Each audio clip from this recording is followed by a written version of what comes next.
meus queridos, tudo bem com vocês? Mais uma semana de aula comigo, professor Tomás. Essa semana nós vamos iniciar um assunto novo, que é a introdução à termologia. Mas o que é a termologia? Bom, fundamentalmente, termologia está ligado aos assuntos relacionados a calor, temperatura, tudo isso. Na essência, nós vamos começar com um termo mais simples, né? Então, termologia, nós vamos associar o termo termometria. Tomás, e o que é termometria? Se você for fragmentar as palavras e tentar estudar essas palavras aí, seria você medir a temperatura. Então, de forma simples, né? Então nós vamos aprender a medir a temperatura. Só que antes de nós medirmos temperatura, aprender a medir temperatura, nós precisamos definir quem é e o que é a temperatura. Temperatura está relacionada com o estado físico das matérias, ou da matéria, das partículas. Ou seja, temperatura está relacionado com o nível ou grau de agitação que as partículas vão ter naquele corpo, naquele determinado corpo. Então, eu posso pensar que um corpo tem uma temperatura maior se eu estiver com as partículas mais agitadas. Eu tenho um corpo com uma temperatura menor, então essas partículas vão estar mais calmas, mais lentas. A associação disso, Tomás, onde eu posso pegar? Então, é simples. Você pode comparar gelo com água ou gelo com gás. Então, se for comparar esses caras aí, a água em si, ela não tem uma forma definida. Então, ela vai ocupar aquele espaço de um recipiente.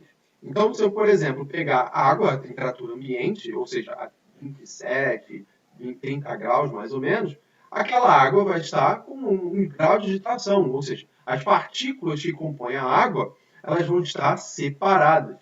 Agora, se eu pegar essa água e colocar dentro do freezer, essas partículas vão perder movimento, vão perder energia cinética. E, por sua vez, elas vão ficar cada vez mais devagar e cada vez mais próximas.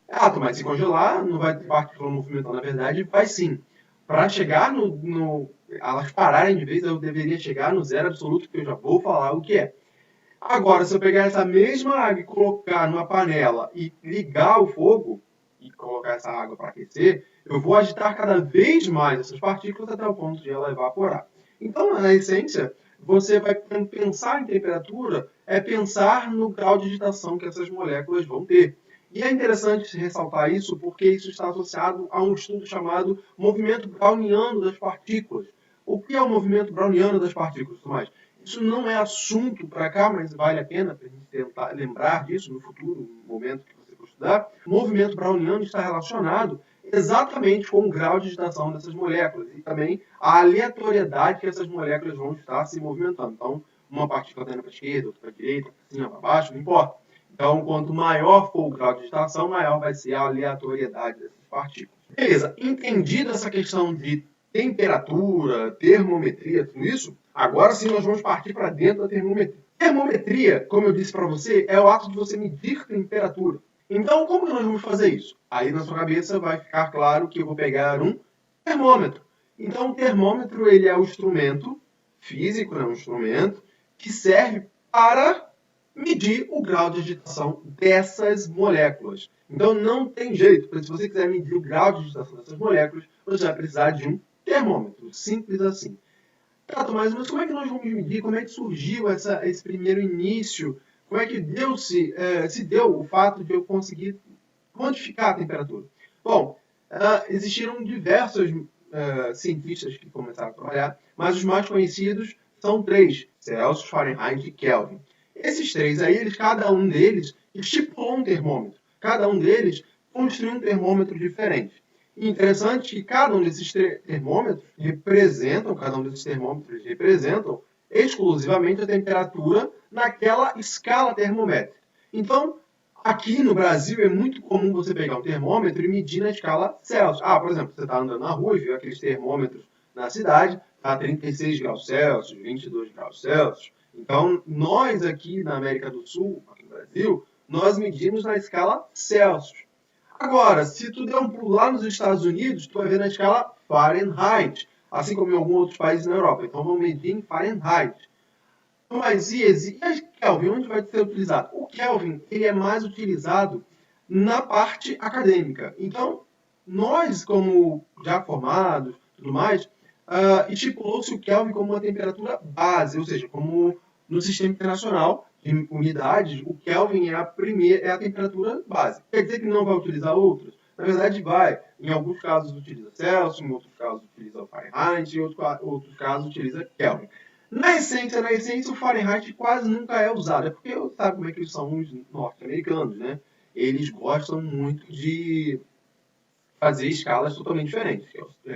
Pé, polegada, jarda, enfim. Mas não é o assunto. Sugiro, para você que está assistindo esse vídeo aí, sugiro você assistir Jovem Titãs, que fala exatamente, eu não lembro o nome do capítulo, porque é muito interessante quando fala sobre essas escalas do Sistema Internacional de Unidades. É bem bacana. Enfim, nós vamos então entender como é que se deu esse processo aí. Celsius, Fahrenheit e Kelvin, eles colocaram inicialmente pontos para começar a fazer essas medidas. Então, o Celsius ele colocou o seguinte: a água ela é líquida a partir do 0 graus Celsius. Quando ela chegar em 100 graus Celsius, a água começa a evaporar. Então, vai entrar no estado de ebulição. Então, no termômetro de Celsius, nós temos o ponto de fusão e o ponto de ebulição. O ponto de fusão é o ponto zero, onde a água se torna água ou vira gelo, de fato. E o ponto de ebulição é a partir dos 100 graus Celsius. A partir dali, ela começa a evaporar e virar vapor. Na escala Fahrenheit, muda um pouquinho. Na escala Fahrenheit, o ponto de fusão equivale a 32 Fahrenheit. Então, quando eu quero saber quando a água vai congelar na escala Fahrenheit, é só olhar o termômetro na escala Fahrenheit e vou ver lá que vale 32 Fahrenheit. E na escala, e para quando ela for ebulir, essa água vai entrar em ebulição, ela vai entrar em 212 Fahrenheit. Então aí nota-se já as diferenças, né? Quando trabalhando na escala Celsius, eu vejo 0 graus Celsius para ponto de fusão, e no Fahrenheit eu vejo 32. Quando eu olho para a escala Celsius, eu vejo ponto de ebulição, eu vejo 100 graus Celsius quando a água começa a evaporar. Já na escala Fahrenheit, eu vou para 212. E agora nós vamos falar sobre a escala Kelvin, que é mais utilizada no meio acadêmico.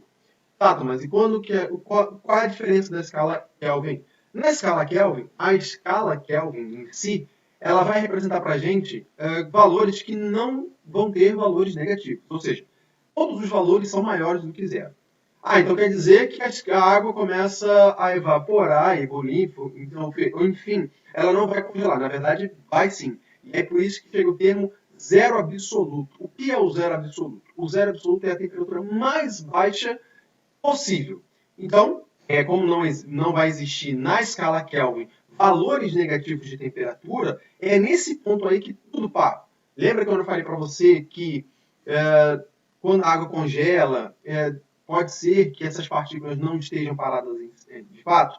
Então, na escala Kelvin, é nesse ponto que eu quero chegar. É o zero absoluto. É nesse ponto em que todas as partículas chegam no seu estado fundamental. Elas param de se movimentar. Então, mas já chegou em algum momento na escala zero absoluto? Na verdade, chegou próximo. Chega bem perto, mas não chega no zero absoluto. A gente até considera, mas não é o zero absoluto. Então, a escala zero absoluto representa a menor temperatura possível. E quanto que vale a menor temperatura? 0 Kelvin ou menos 273 graus Celsius. Mas eu preciso gravar esses números? Na verdade, não. Eu vou mostrar para você uma forma de você começar a trabalhar com essas escalas termométricas. Mas Tomás, você falou do ponto de fusão e de ebulição da água na escala Celsius e na escala Fahrenheit. E agora na escala Kelvin. Quando que isso vai acontecer? Bom, simples. Na escala Kelvin, o ponto de fusão da água corresponde a 273 graus Kelvin, ou 273 Kelvin, que é mais comum de utilizar. Já para o ponto de ebulição, representa 373. Tomás, é muito número, eu vou gravar isso tudo, como que eu faço isso?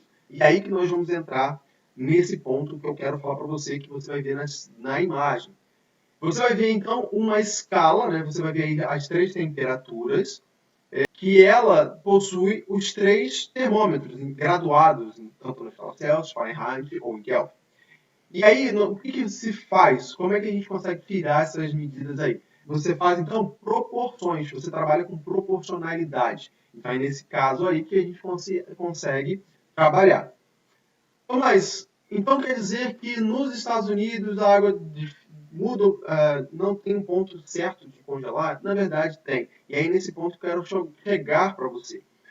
Tanto 0 grau, 32 ou 273 é o ponto em que a água vai se tornar gelo. E nesses 3 pontos, a água vai ter a mesma característica, só que em diferentes escalas. Então, quando a água vai congelar em 0 graus Celsius, ela também vai congelar a 32 graus Fahrenheit ou a 273 graus Kelvin.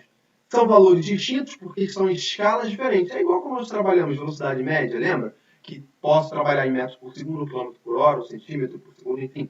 Na escala termométrica é a mesma coisa. Dependendo da situação que você queira trabalhar, você só vai mudar as escalas. E nesse ponto é o que nós vamos trabalhar aí, como você está observando. Você tem os 3 termômetros graduados em pontos diferentes, só que os pontos fundamentais são o ponto de fusão e ponto de ebulição do gelo. E esses pontos não vão mudar, independente da escala. Vai mudar o valor, mas a característica é a mesma. E aí, como é que a gente vai fazer? Então, vem as proporcionalidades. Eu gosto de gravar para você mostrar para você da seguinte maneira. Você trabalha com orelhinha, orelhão, ou seja, a temperatura que você quer menos o ponto de fusão sobre a temperatura de ebulição menos o ponto de fusão. Então, isso você vai fazer e comparar com todas as escalas, ou com todos os termômetros, todas as escalas termométricas aí, e você vai ver o final, que é a relação entre elas. Ou seja, se eu for medir a temperatura na escala Celsius, eu posso passar essa temperatura para Fahrenheit simplesmente utilizando essa igualdade aí. Ou sair de Celsius para Kelvin, ou sair de Kelvin para Fahrenheit, tanto faz. É só você trabalhar com essas igualdades aí, simplesmente.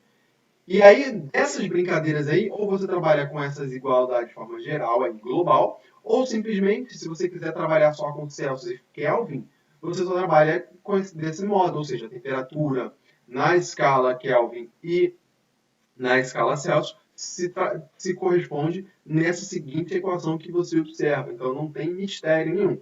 Mas eu preciso ficar decorando? Não, não precisa. Na hora, você tem um insight de fazer. E aí você vai acabar lembrando de como fazer. Eu sugiro você, pelo menos, fazer uma vez e chegar nessas equações que você está observando aí.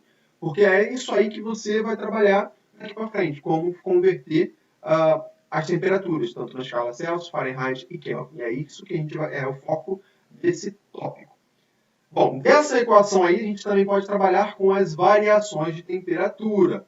E aí, essas variações de temperatura, ou seja, eu não quero determinar um valor específico. Eu quero trabalhar com a variação que sofreu. Por exemplo, eu sofri uma variação de 36 graus Celsius quando eu estou aquecendo um produto, enfim, um elemento. Qual seria a variação disso na escala Celsius, na escala Fahrenheit ou na escala Kelvin? Então, a equação básica que você viu anteriormente também vai ser bem próxima, bem similar a isso que você está observando. Só que muito mais simples, que é só fazer variação da escala em Celsius sobre 5, igual a variação da Fahrenheit sobre 9, igual a variação de Kelvin sobre 5. Também muito simples. E é basicamente isso, galera. Sugiro você fazer, praticar, porque esse tópico é muito tranquilo, é muito light, é muito tranquilo. Eu gosto muito de trabalhar com isso, porque é um assunto muito legalzinho, muito gostosinho. Então, fica aí a dica, beleza? Pratique, exercite isso daí. Bom, galera, essa foi a aula de hoje. Espero que você tenha curtido, espero que você tenha gostado. O sol estava batendo aqui na cara, aqui na fuça, mas é isso, não tem muito mistério. É um assunto muito legal de trabalhar, você vai ver que não tem estresse. Eu espero também, mas para não ter estresse, você tem que praticar, colocar a mão na massa aí, beleza? Muito obrigado pela sua atenção e até a próxima. Tchau, tchau.